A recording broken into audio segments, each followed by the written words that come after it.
22 నెలల కాలంగా ఊరిస్తున్న job calendar ఎట్టకేలకు విడుదలైంది. కానీ ఊరించి ఉసూరు మనిపించారా అనే అనుమానం కలుగుతుంది. ఎందుకంటే రాష్ట్ర ప్రభుత్వం ఎట్టకేలకు ప్రతి ఏటా జనవరి 1ని విడుదల చేస్తానన్న జాబ్ క్యాలెండర్ ఈ ఏడాది ఉగాదికైతే జనం ముందుకు తీసుకొచ్చింది. అయితే ఈ జాబ్ క్యాలెండర్లో ప్రభుత్వం ప్రస్తావించిన ఖాళీ పోస్టుల విషయం మీద చాలా తీవ్రమైన అసంతృప్తి, అసహనం వ్యక్తమవుతోంది. ఇది నేరుగా నారా లోకేష్ చేసిన సోషల్ మీడియా పోస్టు మీదే చాలామంది అభ్యంతరం పెట్టే పరిస్థితి వరకు వచ్చింది. నారా లోకేష్ ఎక్స్లో పోస్ట్ చేశారు. ఆంధ్రప్రదేశ్ యువతకు ఉగాది కానుకగా ఉద్యోగాల పండగ ప్రకటిస్తున్నాం. యువగళం పాదయాత్రలో జాబ్ క్యాలెండర్ విడుదల చేస్తామని నేను ఇచ్చిన హామీని ప్రజాప్రభుత్వం నెరవేర్చడం సంతోషంగా ఉంది. వివిధ ప్రభుత్వ శాఖల్లో 10,060 ఉద్యోగాల భర్తీకి నోటిఫికేషన్లు ఏ తేదీన వస్తాయో, ఎన్ని ఉద్యోగాలు భర్తీ చేస్తామో ప్రకటిస్తూ జాబ్ క్యాలెండర్ విడుదల చేశాం. అలాగే నిర్దేశిత సమయంలోనే పరీక్షలు నిర్వహించి ప్రకటించిన అన్ని పోస్టులు భర్తీ చేస్తాం. సిలబస్ కూడా ముందుగానే ప్రకటిస్తాం అంటూ నారా లోకేష్ వెల్లడించారు. ఇందులో మే 15 నోటిఫికేషన్ వస్తుంది. హైయర్ ఎడ్యుకేషన్లో 1,500 పోస్టుల భర్తీకి, ఆగస్ట్ 15న గ్రూప్ 1లో 91 పోస్టుల భర్తీకి నోటిఫికేషన్ ఇస్తామని చెప్పారు. 91 రాష్ట్రంలో వేలాది మంది ఆశావాహులు గ్రూప్ 1 పోస్టుల కోసం ఎదురు చూస్తూ ఉంటారు. 2024లో గ్రూప్ 1 రిక్రూట్మెంట్ లేదు, 25లో లేదు, ఇప్పుడు 26లో 91 పోస్టుల భర్తీకి నోటిఫికేషన్ ఇచ్చారు. 91 3 ఏళ్లగా ఎదురు చూస్తుంటే వేల మందిలో 91 మందికి ఉద్యోగాలు ఇస్తాం గ్రూప్ 1లో అని ప్రభుత్వం చెప్తుంది. ఇక హోంశాఖలో 2,778 స్వయంగా హోంమంత్రి వంగలపూడి అనిత 11,000 పోలీసుల పోస్టులు ఖాళీగా ఉన్నాయి అని అసెంబ్లీలో ప్రకటించారు. భర్తీ ఎంత అంటే 2,778. ఇక ఇతర శాఖలు అన్నారా, ఇతర శాఖలు ఏంటో, ఎవరి కోసమో, ఎలా భర్తీ చేస్తారో ఇక్కడైతే ప్రస్తావించలేదు. ఇక గ్రూప్ 2లో 750. ఇదే మూలకి ఎంతమంది గ్రూప్ 2 కోసం ఎదురు చూపులతో గడుపుతుంటారు, ఏళ్ల తరబడి ప్రయత్నాలు చేస్తుంటారు. అలాంటి వాళ్ళకి 750 పోస్టులు. ఇంజనీరింగ్లో 503, ఇతర శాఖల్లో 506. ఆ ఇతర శాఖలు ఏంటో మరి మొత్తం 1,500 పోస్టులు ఈ ఇతర శాఖల్లోనే ఉన్నాయి. ప్రకటించిన పోస్టుల్లో 15% పోస్టులు ఇతర శాఖల్లోనే ఉన్నాయి.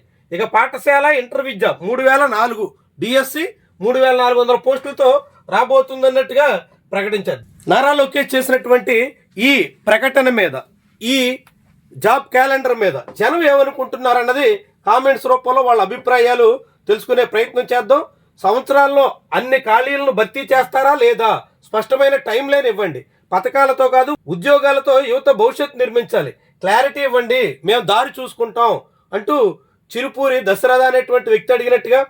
ధన్యవాదాలు లోకేష్ అన్న, జాబ్ క్యాలెండర్ మాట నిలబెట్టుకున్నందుకు, గ్రూప్ 2 పోస్టులు పెంచినందుకు మరోసారి మీరేమిటో నిరూపించారు. ఇక ఆయన పోస్ట్ కిందే చాలా రకాల పోస్టర్లు కూడా కనిపిస్తున్నాయి. ఆంధ్రప్రదేశ్ పోలీస్ అభ్యర్థుల డిమాండ్, మెగా పోలీస్ నోటిఫికేషన్ విడుదల చేయాలి, అంతేకాకుండా వయో పరిమితి సడలించాలి, we demand transparency now, justice delayed, justice denied అనేట్టుగా ఈ ఒక పోస్టర్ తయారు చేసి ఇది కూడా ఇక్కడ చేశారు. ఇక ఏపీ పోలీస్ డిపార్ట్మెంట్లో 6,500 SI police constable notification release చేయాలి అంటూ కూడా మరొక పోస్టర్ని నారా లోకేష్ పోస్ట్ మీదే దిగువన వీళ్ళంతా ఇక్కడ పోస్ట్ చేస్తున్నట్టుగా కనిపిస్తుంది. మొత్తంగా a single notification can light the future of thousands. We request the honorable minister to consider the situation and release comprehensive job calendar 2026 that includes the mega police notification. అంటే ఈ notification, ఈ job calendar ఏమాత్రం సంతృప్తికరంగా లేదు, mega police notification ఇవ్వాలి అన్నట్టుగా వీళ్ళంతా demand చేస్తూ నారా లోకేష్ పోస్ట్ మీద చాలా వందలాదిగా ఇక్కడ కామెంట్స్ కనిపిస్తున్నాయి. పోలీస్ కానిస్టేబుల్లో పోస్టుల విషయంలో మాత్రం చాలా పెద్ద స్థాయిలో డిమాండ్ కనిపిస్తుంది. నారా లోకేష్ పోస్ట్ చుట్టూ చాలా మంది దాని మీదే కామెంట్స్ చేస్తున్నట్టుగా మనకి స్పష్టమవుతుంది. ఇప్పుడు ఇచ్చినటువంటి జాబ్ క్యాలెండర్ మీద ఏమాత్రం సంతృప్తి లేదనేటువంటి అభిప్రాయం ప్రబలంగా వినిపిస్తుంది. వీ వాంట్ పోలీస్ 6,500 వేకెన్సీస్ మొత్తం భర్తీ చేయాలి అనేటువంటి డిమాండ్ వీళ్ళ నుంచి వినిపిస్తుంది. We want mega police notification అనేటువంటి హ్యాష్ ట్యాగ్తో చాలా మంది ఇక్కడ కామెంట్ చేస్తున్నారు. వీ వాంట్ జస్టిస్ అన్నయ్య, ఎంతో ఎక్స్పెక్ట్ చేసాం, కానీ మా ఎస్ఐ కానిస్టేబుల్ పోస్ట్ లేవు, పేరుకి మాత్రమే ఇచ్చారు. కానిస్టేబుల్ 10,000 పోస్ట్, ఎస్ఐ 1000 పోస్ట్ అయినా ఖచ్చితంగా ఇవ్వాలి సార్, జాబ్స్ పెంచవలసిందిగా కోరుతున్నాం.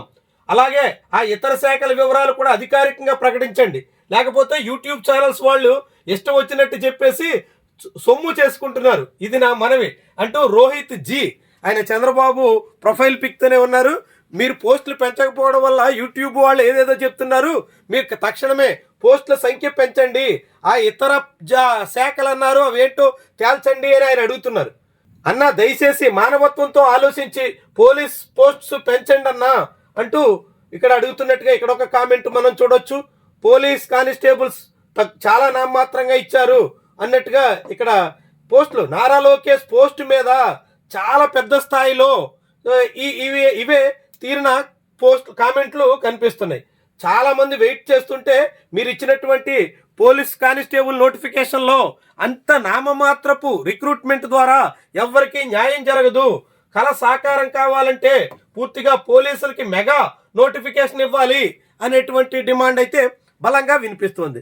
చాలా పెద్ద సంఖ్యలో ఖాళీ పోస్టులు ఉన్నాయన్నట్టుగా ప్రభుత్వమే వెల్లడించి నామమాత్రపు సంఖ్యలో పోస్టుల రిక్రూట్మెంట్ కోసం జాబ్ క్యాలెండర్ ఇచ్చినటువంటి ధోరణి మీద చాలా అసహనం అయితే కనిపిస్తోంది.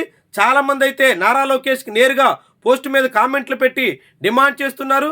ఇలాంటి జాబ్ క్యాలెండర్ ఏమాత్రం ప్రయోజనం కలిగించదు.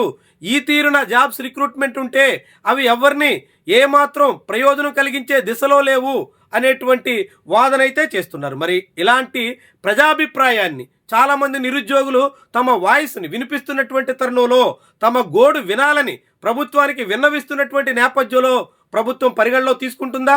జాబ్ క్యాలెండర్ ఇచ్చేసాం కాబట్టి మా పని అయిపోయిందని చేతులు ముడుచుకుంటుందా? కాకుంటే జాబ్ క్యాలెండర్కి తగ్గట్టుగా పోస్టుల సంఖ్య పెంచి నోటిఫికేషన్లో ముఖ్యంగా పోలీస్ ఆశావాహులు ఎక్కువ మంది ఉన్నారు కాబట్టి వాళ్ళకి తగ్గట్టుగా కొత్త రిక్రూట్మెంట్లో సంఖ్య పెంచే యోచన ఏమైనా చేస్తుందా చూడాలి. ప్రస్తుతానికైతే జాబ్ క్యాలెండర్ అత్యధికుల్ని సంతృప్తి పరచలేదనే చెప్పాల్సి ఉంటుంది.